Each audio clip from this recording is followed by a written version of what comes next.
gotta say, right from the outset of this episode 18 of LSQ, maybe I'm feeling especially reflective because this month is the 1-year anniversary of the show, but I had a moment after taping the interview you're about to hear with the fascinating and brilliant David Longstreth of Dirty Projectors, which is a conversation we had in late July at my place here in New York, where I thought, I love this podcast. I'm so glad I started doing this because it was just my favorite kind of nerdy discussion, as you're about to hear, but also because David is the sort of artist that I've encountered many times in recent years, only for brief periods of time where we've had conversations focused on a specific new album, and we've never been able to zoom out. So it was great to get to do that, but also just to nerd out with Dave, like, about why Jonathan Richman is awesome, as you'll hear a little farther into the conversation that begins in moments. And where we started was talking about Eau Claire Fest, which Dirty Projectors had just played. That's a festival that the Dessner brothers from The National and Justin Vernon of Bon Iver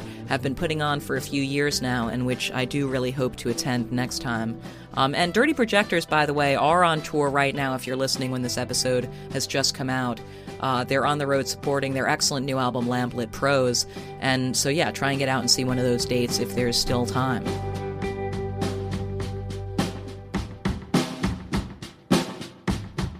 Welcome to the LSQ podcast, Dave. Thank you. It's great to be here. How was the Eau Claire Fest? I know you just played that, and it was awesome. I've never been, but I was having the FOMO. Yeah.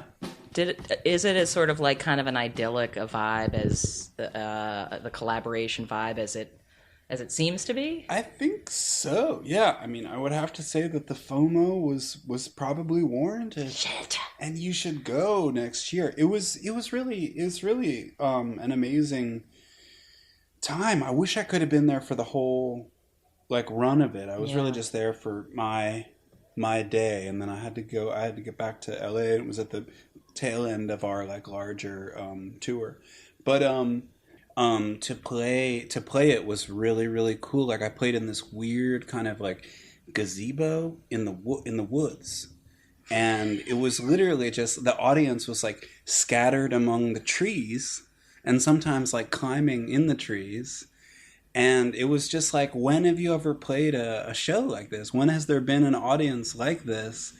And so it was really unique. Right. And there are so many festivals now. And, I think people get down on them, maybe kind of rightly, that they're just carbon copies of each other with no actual regional, characteristic or differentiation. And so I think that what Justin and the Dessners are doing with that, building a festival that feels like real Wisconsin, and feels true to, their specific vision of what a festival could be. I think that's rare and cool, and I loved being a part of it. And the people that I saw who were there, as fans and guests and everything, seemed to be having an awesome time. I saw some angst about the festival on the internet afterwards, on Stereogum, who I don't think were even there. They what was the angst about? I think that it was just about how they tried something, and I guess the thing is, part of the reason that I am wanting to talk about this, and I actually had Eleanor Friedberger here yesterday, taping a podcast, and we were talking about whether she should get another job, or just whether she needs to get a job, right. To live, right. and make enough money to live, kind of thing. And I think about what the Dessners and Justin Vernon are doing with Eau Claire and with their People Music Collective thing, and those kinds of efforts being, to me, feeling in this phase of indie, as dreaded a phrase as that might be to utter, it feels really important that artists who have an audience already make moves in the direction of back in the direction of this kind of no expectation of profit. But also, you know what I mean? Or just sort of maybe we got a little, maybe we thought something was going to happen that was never really going to happen. Less of an expectation of scale. The internet has this concept of scalability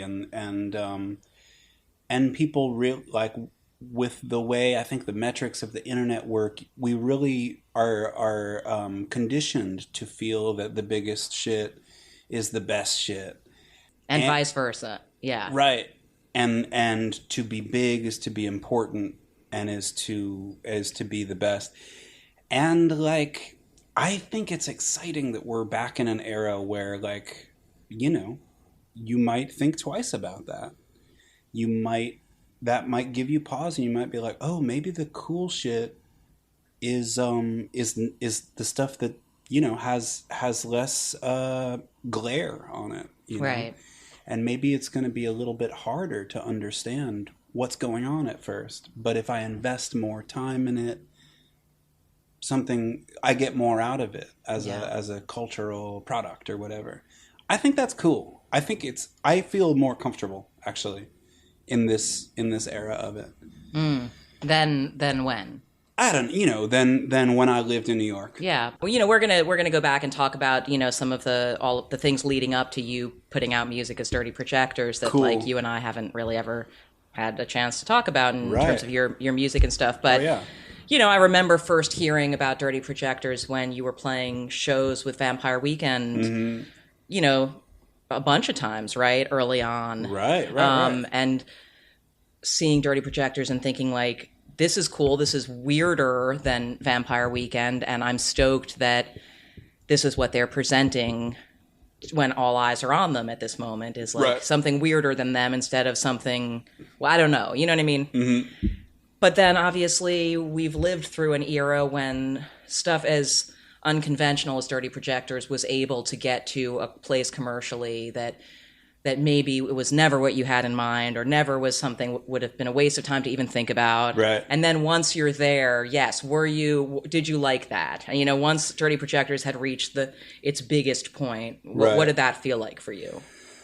I mean, it was confusing, I guess. And also, yeah, I mean, I was just sort of mindful of not the paradox, but just the contradiction of, you know, this is fundamentally, I guess, kind of like just a personal vision. It's not. I'm not approaching this as like creating a scalable, a cultural monolith. You know, I'm just going where I'm interested in going. You know, at a given moment. So, yeah, I mean. To me, it's very natural. Again, it's like freeing, and I think that even maybe has something to do with, or it has enabled me to like make more, you know, to get back to making more music now. So, did you have to, at a certain point in recent albums, you know, including Lamp Lit Prose, like have to counsel yourself not to let perception of what you should be doing with Dirty Projectors enter your mind at all, or has that never really been a thing you let affect you? I think I'm pretty good at tuning it out, because, you know, I never know what I should do, what I'm supposed to be doing. That's never clear. And I guess I do feel, just sort of like if you were to try to do something, by the time you finish it, the answer about what the right thing was to do is going to be different. Because it takes a while. It takes me a while to, you know, produce the shit. Mixing takes forever. And then the record company always wants like 4 or 5 months to set it up. So it's like, you never know, like the world that you're making. And maybe this is, I don't know if it was always this way, or this has something to do with the rate of, you know, just like the speed at which everyone consumes everything now. But, you know, the world that you make something in is going to be it's a different world than the world that will even receive it. Right. So, and to me, that just, I guess there's something like centering about that, because you want to just make something that is going to be legit in one season or another. Right. Or timeless, you know. Right. But, I mean, my sense is that you are something of a perfectionist. In addition to the fact that, labels will make shit take longer and so forth. Like, you know, some bands are bands that go into the studio, they bang out some stuff, and within 6 months or so, it can be they've signed off on it, and what the label does from there, whatever. But, you know. That's not me. That's not you. Yeah. And so do you mix, you know, and I feel like I should know this already, but do you mix all of the stuff yourself? The Lamp Lit Prose, I mixed it all. self-titled I did with Jimmy Douglas. So we worked in Miami, where his studio is, for a couple weeks, and then I came back to LA and did a couple more weeks just myself on it. I mention that just because it's a level, to me represents a level of control, additional level of control. Not that you wouldn't be sitting there while the person is mixing and offering input, but like to be like, no, my hands must do it myself. I mean, did you have you been doing more of that because you wanted an additional level of control? Yeah, I mean, I guess I always enter a recording process being like, I'm not going to mix this one. This one, like, I think it's going to be easy to just, have someone come in at a certain point. Just stir it up with a wooden spoon a little bit. Yeah, take it away from me. Salad toss. Yeah, just throw a little olive oil on the top of it, and we're good to go here. And it's never like that. Mixing is always a battle, and it's always a different battle every time. And it usually ends with me alone in a room at 4 a.m. in the dark, looking at a computer screen. That's just how it happens. And with this one, I just sort of accepted that from the get-go, and I thought that it would make it go faster. The problem is, like, I'm not a technician. I'm not really a technical thinker, and I always just sort of hack toward what I'm looking for. And I've learned little tricks and things over the years, but it's different every time. With this one, I actually finished mixing, and I had a schedule in terms of like, okay, like, we're gonna play some shows in the summertime, so it really ought to be done by this time if we're gonna blah blah blah. So I finished mixing, we got it mastered, and I got the test pressings back, and Robin Pecknold, who sings on one of the songs, had just set up his like super hi-fi like record play, like turntable speaker situation in his house in LA. Hi-fi. And he was like, you gotta come over and like, we'll listen to the test pressing, it'll be so sweet. And so like got the test pressing, and I went over there, and we like hung out for a bit, and like, oh man, his like, I'm forgetting like the super audiophile like gear. We listened to some Curtis Mayfield, and it like sounded, the vocal was like floating above our heads and everything. And then we threw on the test pressing for Lamp Lit Prose, and it sounded fucking awful. It sounded so shitty. And I was just like, and maybe it was just me, but I was just like, oh my God, there's like no air in this room at all. Like, I don't know what this sound is. My right ear hurts. I don't know what's going on. It was terrible. And so I remixed the record after that. Wow. Yeah. I mean, did you feel genuine panic in that moment?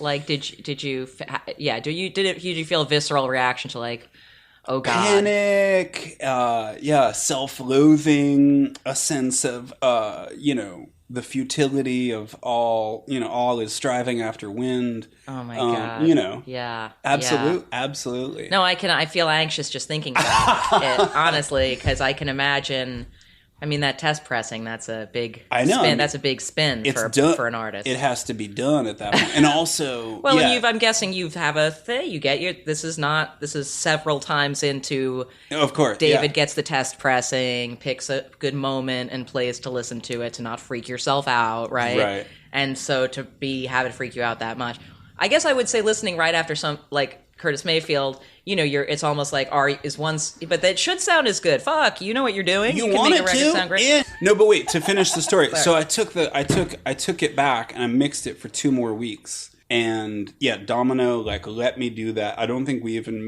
maybe we missed one release date, but they were like super on board with like expediting, having to get the vinyl, the vinyl master over to the. Oh yeah, because that shit takes a while. To the plant and everything, and they went to extraordinary measures not to lose any more time on it, and I'm grateful to them for that. And also, I think that additional time to mix it was crucial. It's weird when you get that late in the process of making something, and like there are so many different ways that it could, you could second guess yourself, like, oh, was that the right couplet in the third verse? Should I have re-sung that vocal? That one had a vibe, but is it technically just like a little too far out? As well as like whatever the myriad decisions you can talk about with mixing, like, oh, the drums are actually like not loud, so and like, so basically, like, listening to a test pressing, it always is nerve-wracking. And that, at that point, sometimes you're just sort of like, well, fuck it, it's done. Of course I'm going to feel like weird about this or that decision, but it is, I worked on it for this long. So to actually claim the doubt as the correct feeling felt also a little crazy.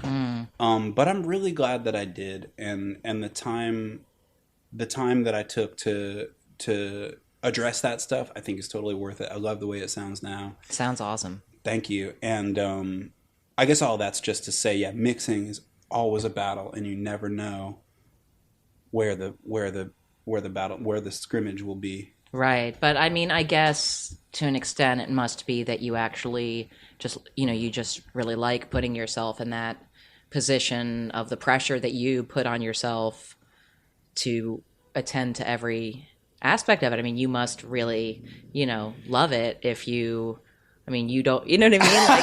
Like there's an extent to which it's like, artists who can get lost in the details.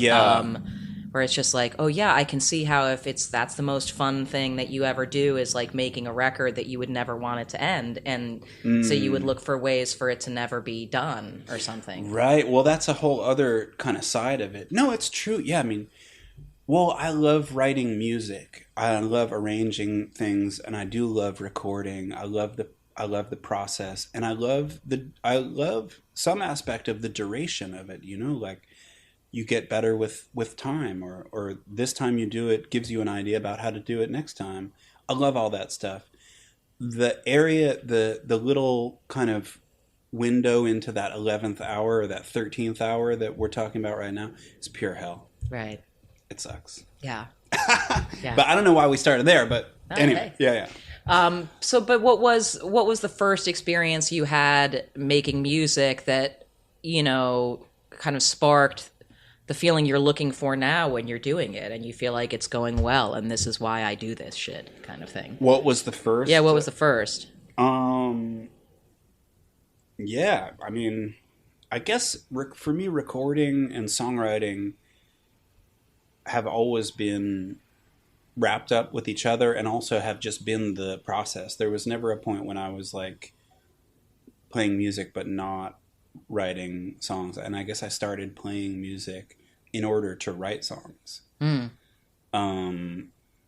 so at what age would that have been? That was like 8th grade. Yeah. And I started a band with my friends called the Cartesian Divers. Okay. And because my brother was in a band called Vince Clortho when he was in high school, and he's like 5 years older than me. And shout out Jake. Yeah, shout out to Jake. You know Jake. I do. Yeah. But yeah, so he was in Vince Clortho, and they got like a Tascam 424, which is what you said you had. Oh, I just said I had a Tascam. You inferred from there, but it is. Okay, cool. For those listening at home, this is like a digital. Yeah, it's not a classic. No, it's cool though. This is cool, and probably less labor intensive for the transfer, but it doesn't have that cassette warmth. No. Yeah. No promo. The Tascam DR40 linear PCM recorder. Check it out. $299 on Amazon Prime. Not even that expensive. Tight. Anyway, Vince Clortho, the keymaster of Gozer. And so they recorded their album, and then I forget exactly.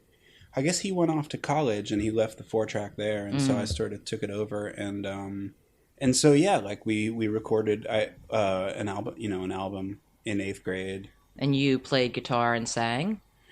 Yeah, played guitar and drums and bass and sang. And then we played a couple shows. It was, yeah, Right. yeah. So forming the band and learning to play guitar happened like kind of at the same time. Exactly. Right. Yeah. Right. Yeah. And what was what inspired it? Were there other like kids at school who had bands and it seemed like I want to have my own band, or was there music you were hearing that you were like, I must make music, or I think more that, yeah, I didn't really like know anybody who was in a band, and I wasn't really in our little, town that, there was no real scene. There were no shows or anything Right. like that. And so, And who knows about when you're a little kid, you don't know about show. There may be shows you don't know. You're Right. 12 or something. You're Right. like, are there any shows in this town? it's always funny, yeah, when you meet kids who did have a scene, who were part of a scene like from a really early. I'm so jealous of that. Yeah. But yeah, for me, the music was really wrapped up in recording. It wasn't wrapped up in anything social or anything like, like live or anything like that. Anyway, So yeah, what music were you into at that age that you were emulating, sort of? I think like the Beatles and Pavement. What more do you need? Yeah, exactly. Yeah, like Westing by Musket and Sexton. Yeah. I loved that record. Yeah. And yeah, I mean that kind of stuff. And so you had an older brother. Yeah. You have an older brother, and Yeah.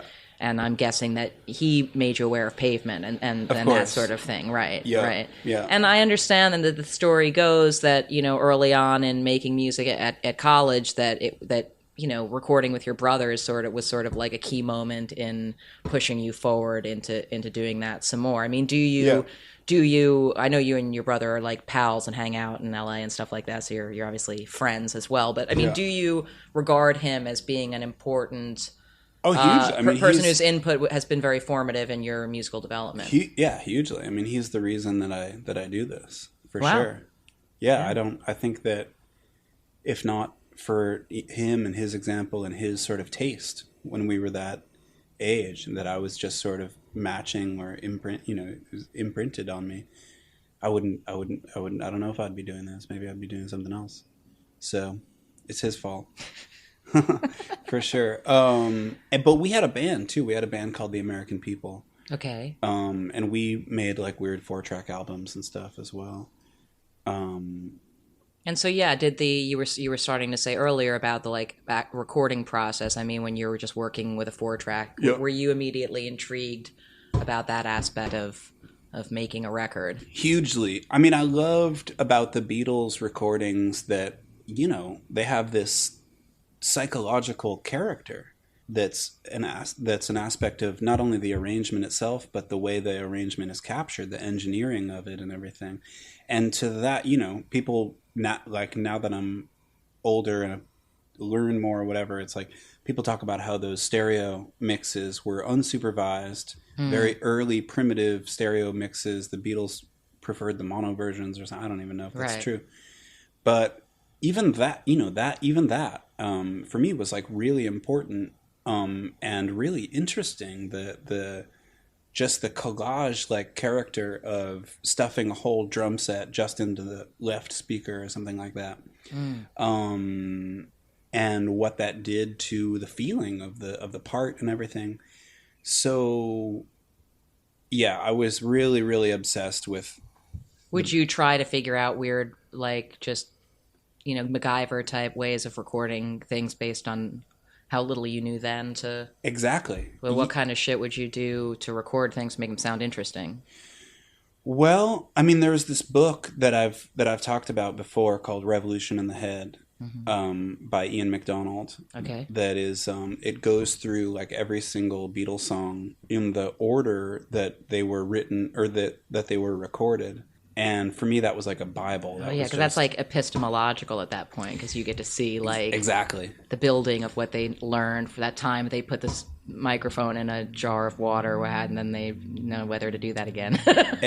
Yeah, exactly. No, I mean, they did originate a lot of these techniques that became, standard recording practices and are still around today. Double tracking and flanging, phasing, using a Leslie rotary speaker anyway, whatever. Yeah, I was kind of like, you know, the Beatles for most of the Beatles recordings, they had a 4-track, and I was like, well, that's what I have, a 4-track, and I think I was kind of oblivious or maybe willfully disregarded the difference between what their 4-track actually was in terms of the, you know, the inch tape and this team of engineers and Right. all this thing and like a little, you know, cassette Tascam. But so for me, it was like really 1-to-1. It was like, okay, they recorded Sergeant Pepper on a 4-track. Like I should be able to do anything with this 4-track and capture anything. And like, you know, at that time, because it was literally the late 90s at this point when I was like a teenager. And it was like the 20th century. I was not aware of the Elephant Six collective and stuff, but I think that they had a lot of those same kind of feelings, the liberation of a 4-track, you know, the open canvas, the endlessness of it. And so yeah, you know, I would just like try to overdub a snare, just a separate snare on top of a drum set, and do crazy stuff with panning and double tracking. And yeah, I was And so did it at that point already feel like something that you were like, I'm just gonna have to keep doing this for the rest of my life now? I guess so. Yeah, you know, or just like a sense of like this is a thing I'm gonna always do now. I think so. Yeah. I'm trying to think if there are other. Or did you contemplate like I should learn how to do something else that will be? Or yeah, I mean, I guess you can always do it in the background. You know, right. I am curious when you decided to like focus, you know, all of your efforts toward making music and didn't care about plan B anymore. Right. Yeah, because for a lot of high school, I think that recording took a back burner. I would do it like on school vacations and stuff, but I was like obsessed with school academics and writing and everything. But I think in college maybe, because I didn't really like college, and I spent a lot of time alone, and I think that that's when I started to, well, maybe also before that, because I took a year between finishing high school and going to college, and I like moved out to Portland, where my brother was had finished college or was going to college, and Portland really blew me away. This is like the year 2000, right? And you know, it's just like indie pop and like Magic Marker Records and like the Glow Part 2. And that was a world, you know, just like people writing songs and performing them for each other, like in a living room show on a Thursday night. And the kind of like purity of that, or the simplicity of that, seemed really exciting to me. And to me also, like, I don't think of myself as like a technical music person at all. And, you know, I identify with like the punk feeling that, or the, you know, the punk axiom of like expression over technique. You know, I think that a feeling will find a way, you know, and if the opposite, if you have like, you know, technical ability or something, it doesn't start with that. It starts with a feeling.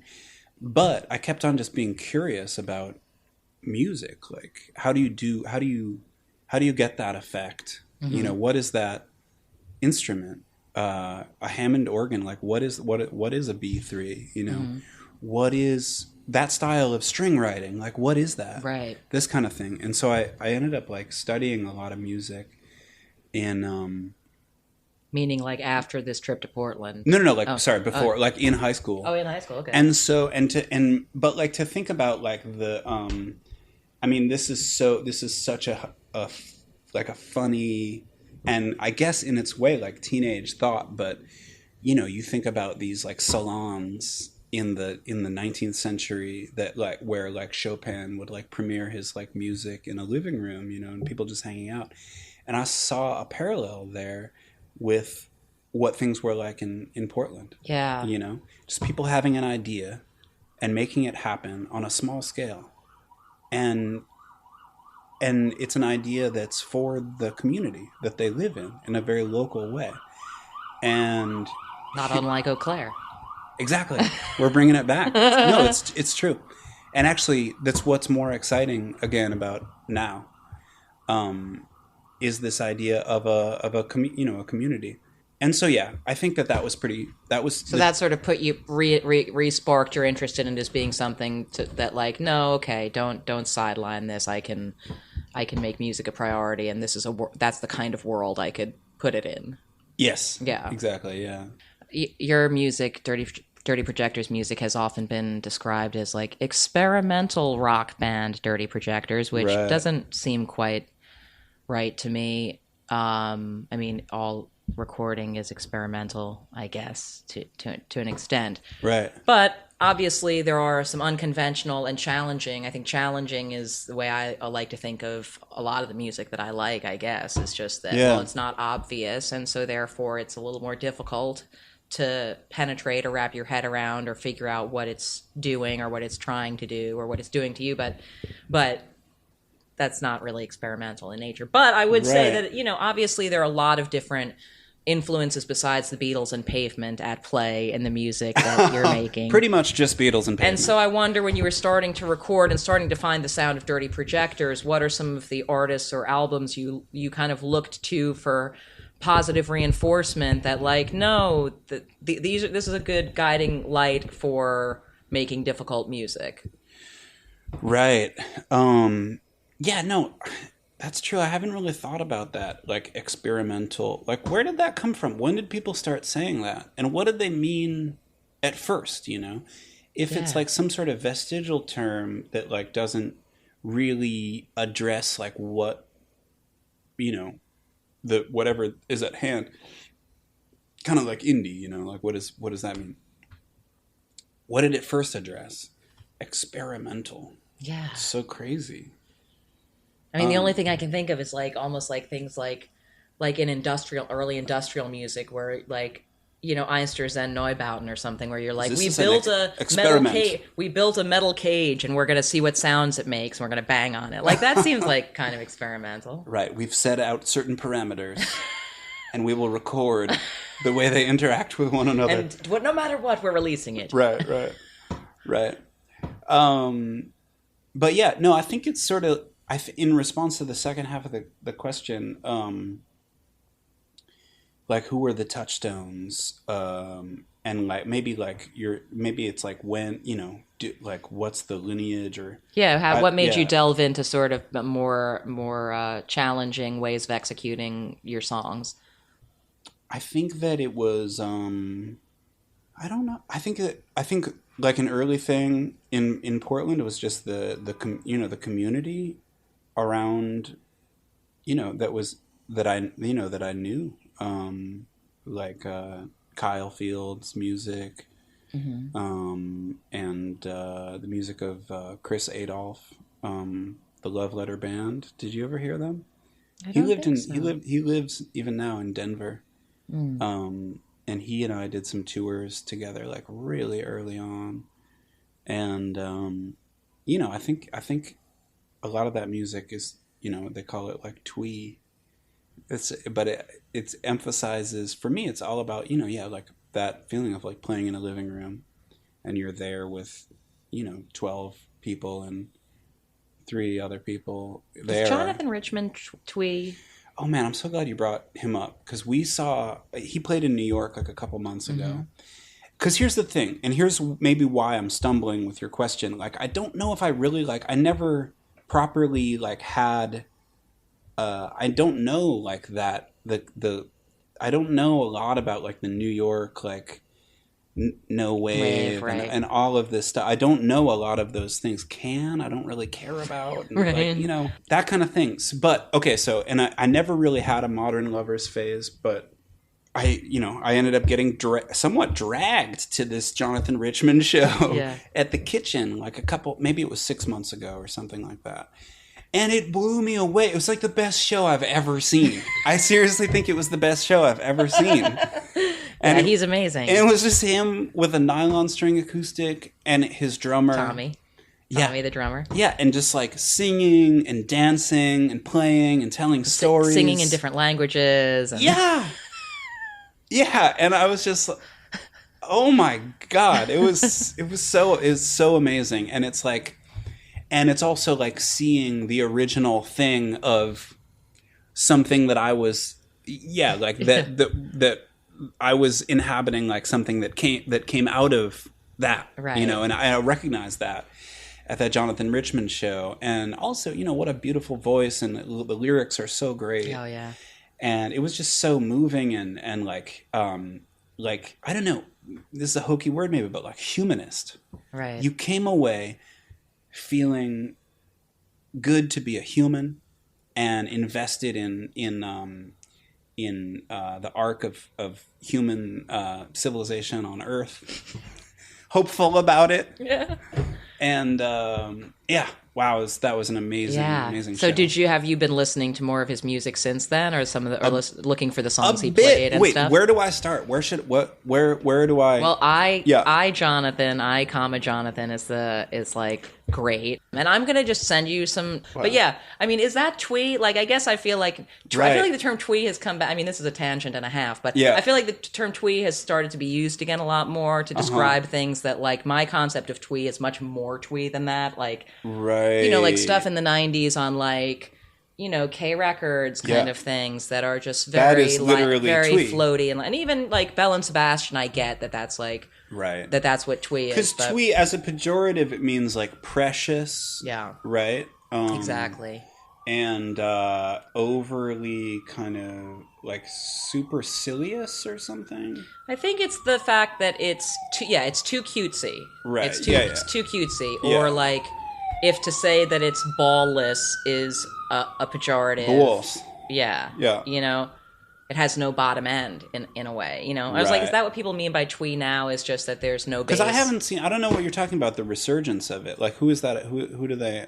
I don't know. I feel like the millennials use twee to reference things that are not like as twee as what I think of, and it seems like people consider it a pejorative. But it's weird how that happens with, like, emo's a pejorative or whatever. But it's just like, what? This is arbitrary. But it's also just one of the most popular New York Times crossword hints.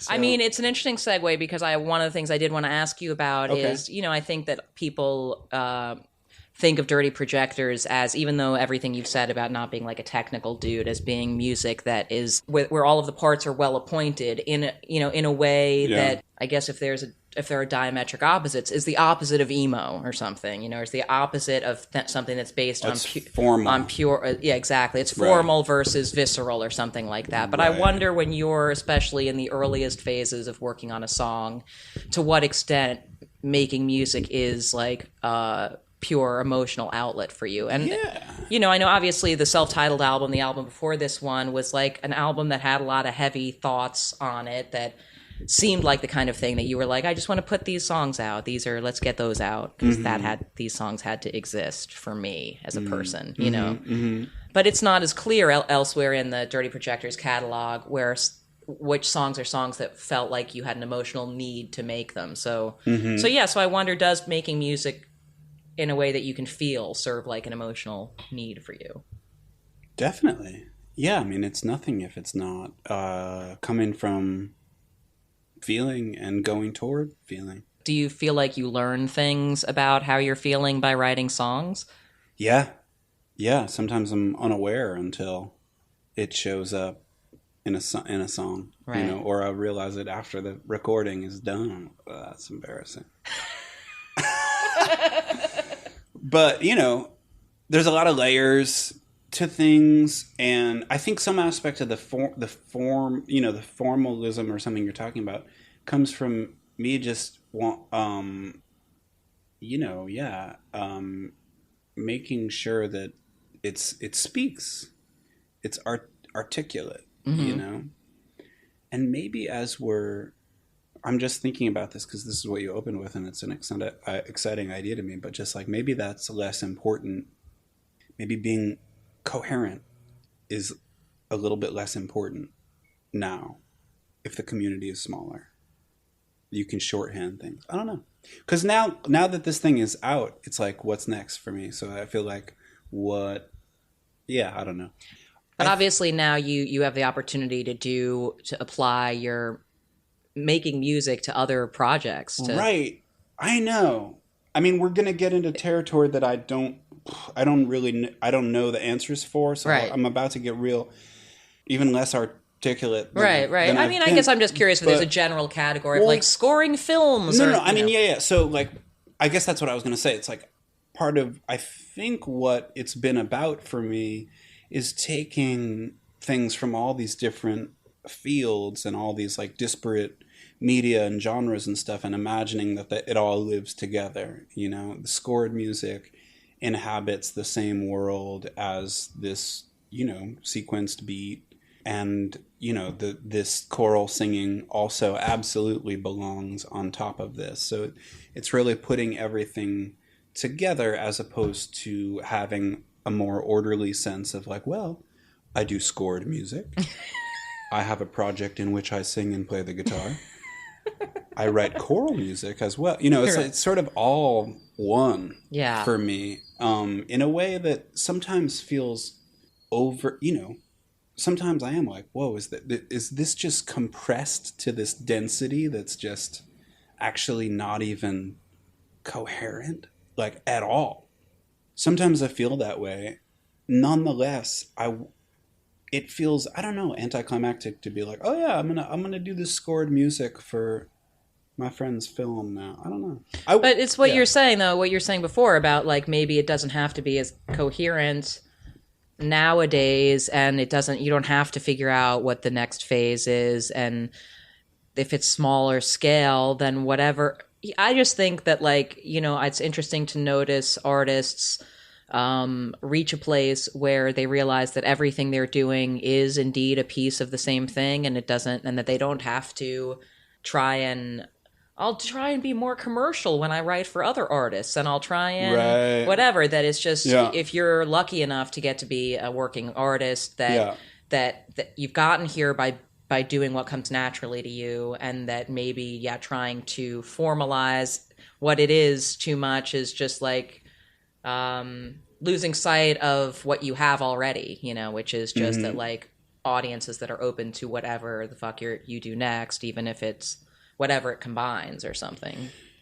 Right. Yeah, I mean, I feel like so lucky and bewildered to you know, to be able to do this and inhabit this place, and yeah, like, we just finished like an American tour, you know, last week or the week before or something, and it was the first Dirty Projectors tour in like forever, and I think I had forgotten like how fun it is to go on tour, and how like that really feels like something to get to connect with people and have people there, and how special that is, and how incredibly, insanely lucky I am to have that, and to be able to share with people like that.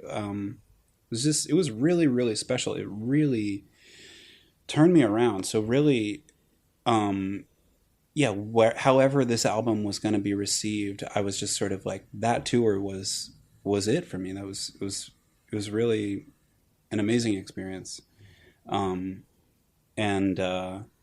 Yeah, I mean, that's a little bit of an aside, but you know, also coming off of what you were saying, like, I also love the idea of like translating one thing into another. So maybe something started life as a string quartet idea, but now, hey, there's 6 of us on stage, and none of us is a string player. But how can we render this with voices? How can we render this with guitar? You know, with guitars, and that continual translation of just sort of one idea morphing into another and morphing into another is something that I love about this. But it's another nail in the coffin of having sort of discrete outlets for me. But that being said, you know, I would love to. I do want to make a straight up opera, and I do want to make a science fiction musical film, and you know, like a proper sort of like string orchestra piece. and like a proper like guitar vocal, right? You know, I do want to do all these things, but they all just end up falling together on top of each other. Well, life is long, hopefully, right? We can hope. Yeah. Yeah, I know, and that's a beautiful idea. Like, damn, I had the feeling actually. Oh man, watching Paul McCartney on James Corden, the Carpool Karaoke, I suddenly had the feeling, and I can't believe I'd never really thought about this before, but just like maybe life is just short. Like even if it's long, maybe it's just short, and like you can get to that place where you're 70, whatever, and you're just sort of like every day is like, oh yeah, we finally got to this place, but you know, I still want to do that and that and that, and that was like, you know what I mean? Yeah. Maybe that's an apt note to close on. Yeah. Indeed. Maybe it'll feel long for our listeners, but that flew by for us. All right, well, that's about it for episode 18 of LSQ. Thanks again to David Longstreth for coming to visit me and for such a sweet conversation. There's no archive clip in this episode, you guys. I'm sorry, / there's only so many hours in the day, but I will have episode 19 of the show in a few weeks for you, and it features, actually, you heard us reference it, Eleanor Friedberger, so that's coming out in a few weeks. And then in December, an episode with Kristen Control, but I'll remind you again. And, you know, when you want to share feedback on the show, or if you've got a question or a suggestion for someone you think I should have as a guest, you can reach me with that sort of thing on Twitter, @JennyLSQ. Thanks so much for listening.